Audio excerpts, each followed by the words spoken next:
Doug. Here we have the Limu Emu in its natural habitat, helping people customize their car insurance and save hundreds with Liberty Mutual.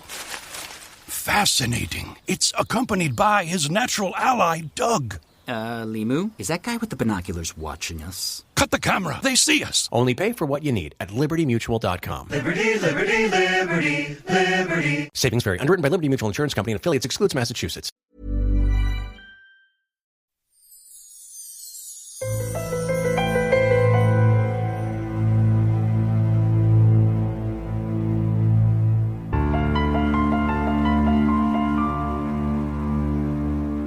Welcome to Lit Reading. I'm Don McDonald. Love and hate, passion and indifference, opposite sides of our emotional coins.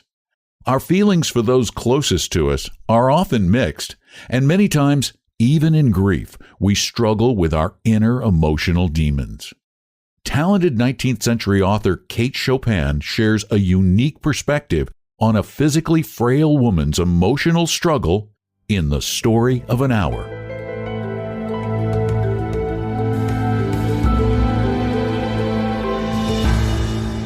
Knowing that Mrs. Mallard was afflicted with a heart trouble, great care was taken to break to her as gently as possible the news of her husband's death.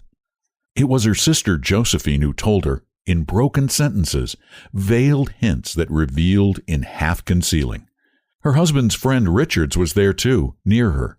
It was he who had been in the newspaper office when the intelligence of the railroad disaster was received, with Brentley Mallard's name leading the list of the killed. He had only taken the time to assure himself of its truth by a second telegram, and had hastened to forestall any less careful, less tender friend in bearing the sad message. She did not hear the story as many women have heard the same, with paralyzed inability to accept its significance. She wept at once, with sudden, wild abandonment in her sister's arms. When the storm of grief had spent itself, she went away to her room alone. She would have no one follow her. There stood, facing an open window, a comfortable, roomy armchair. Into this she sank, pressed down by a physical exhaustion that haunted her body and seemed to reach into her soul. She could see in the open square before her house the tops of trees that were all aquiver with the new spring life. The delicious breath of rain was in the air.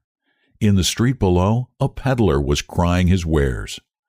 The notes of a distant song which someone was singing reached her faintly, and countless sparrows were twittering in the eaves. There were patches of blue sky showing here and there through the clouds that had met and piled one above the other in the west facing her window. She sat with her head thrown back upon the cushion of the chair, quite motionless, except when a sob came up into her throat and shook her, as a child who has cried itself to sleep continues to sob in its dreams. She was young, with a fair, calm face, whose lines bespoke repression and even a certain strength. But now there was a dull stare in her eyes, whose gaze was fixed away off yonder on one of those patches of blue sky. It was not a glance of reflection, but rather indicated a suspension of intelligent thought. There was something coming to her, and she was waiting for it fearfully. What was it? She did not know. It was too subtle and elusive to name. But she felt it, creeping out of the sky, reaching toward her through the sounds, the scents, the color that filled the air. Now her bosom rose and fell tumultuously. She was beginning to recognize this thing that was approaching to possess her, and she was striving to beat it back with her will, as powerless as her two white, slender hands would have been. When she abandoned herself, a little whispered word escaped her slightly parted lips. She said it over and over under the breath. Free, free, free. The vacant stare and the look of terror that had followed it went from her eyes. They stayed keen and bright. Her pulses beat fast, and the coursing blood warmed and relaxed every inch of her body. She did not stop to ask if it were or were not a monstrous joy that held her, a clear and exalted perception, enabled her to dismiss the suggestion as trivial. She knew that she would weep again when she saw the kind, tender hands folded in death, the face that had never looked save with love upon her, fixed and gray and dead. But she saw beyond that bitter moment a long procession of years to come that would belong to her absolutely. And she opened and spread her arms out to them in welcome. There would be no one to live for during those coming years. She would live for herself. There would be no powerful will bending hers in that blind persistence with which men and women believe they have a right to impose a private will upon a fellow creature. A kind intention or a cruel intention made the act seem no less a crime as she looked upon it in that brief moment of illumination. And yet she had loved him sometimes. Often she had not. What did it matter? What could love, the unsolved mystery, count for in the face of this possession of self-assertion which she suddenly recognized as the strongest impulse of her being? Free. Body and soul free, she kept whispering. Josephine was kneeling before the closed door with her lips to the keyhole, imploring for admission. "Louise, open the door. I beg, open the door. You will make yourself ill.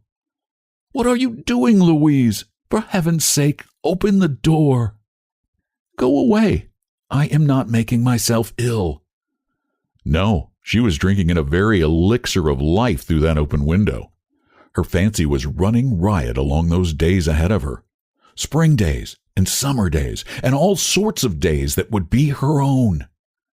She breathed a quick prayer that life might be long.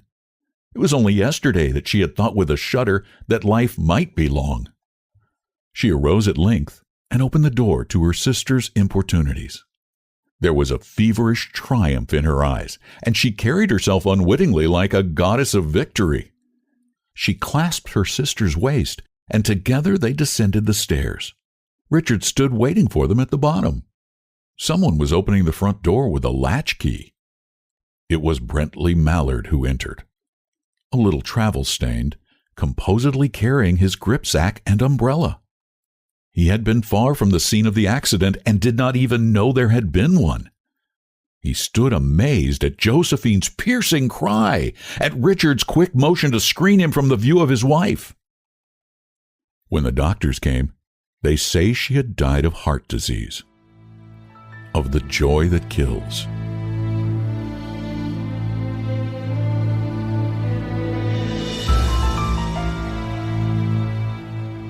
Kate Chopin was one of the late 19th century's most popular female authors. She had a knack for capturing the true soul of American women that had been so effectively ignored for generations. Her work was also highly controversial, as it portrayed women as complex, thinking, and heaven forbid, even sexual creatures, shocking the sensibilities of Victorian moralists. If you enjoy lit reading, why not subscribe through Apple Podcasts or your favorite podcast service? And I'd really appreciate it if you left a review. Thanks for listening to Lit Reading. I'm Don McDonald.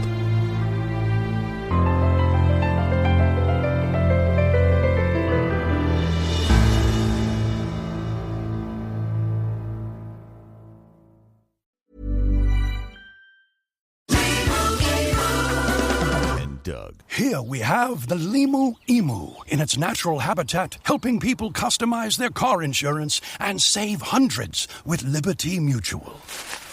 Fascinating. It's accompanied by his natural ally, Doug. Limu, is that guy with the binoculars watching us? Cut the camera. They see us. Only pay for what you need at LibertyMutual.com. Liberty, liberty, liberty, liberty. Savings vary. Underwritten by Liberty Mutual Insurance Company and affiliates. Excludes Massachusetts. When you think about businesses that are selling through the roof, sure, you think about a great product, a cool brand, and brilliant marketing. But an often overlooked secret is actually the businesses behind the business, making selling simple. For millions of businesses, that business is Shopify.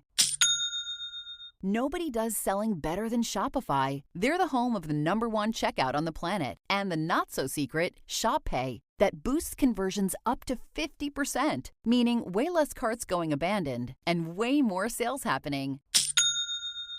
Businesses that sell more sell on Shopify. Upgrade your business and get the same checkout Allbirds and Skims use. Sign up for your $1 per month trial period at shopify.com/start selling, all lowercase. Go to shopify.com/start selling to upgrade your selling today. Shopify.com/start selling.